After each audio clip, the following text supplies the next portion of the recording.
Hello everyone, this is Rahul Dev. Next week আমি release করছি আমার আরেকটা মিউজিক ভিডিও ফ্রম দিল তো পাগল হে।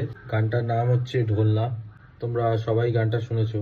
কব তক চুপ बैठे अब तो कुछ है बोलना, कुछ तुम बोलो कुछ हम बोले ও ঢোলনা।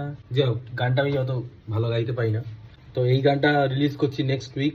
স্টে টিউনড, তোমরা সবাই দেখো, আমাকে জানিও কমেন্টের দ্বারা, লাইকের দ্বারা যে কেমন তোমাদের লাগলো। আমি আছি আর শারণ্যা আছে, ক্যামেরা করেছে মৌ অ্যাজ ইউজুয়াল। অ্যান্ড আমরা দারুণ একটা লোকেশনে শ্যুট করেছি। লোকেশনটা তোমরা আগেও দেখেছো। এটা হচ্ছে একদম ওই এরিয়াটার প্রথম দিকটা। তো এই এই জায়গাটা খুব সুন্দর সাজানো, বেশ ফুল টুল আছে, আর গানটাও এই লোকেশনের সাথে ম্যাচ করেছে। তো স্টে টিউনড অ্যান্ড দেখো, আর আমাকে জানিও কেমন লাগলো। Thank you. Next week Dholna release হচ্ছে।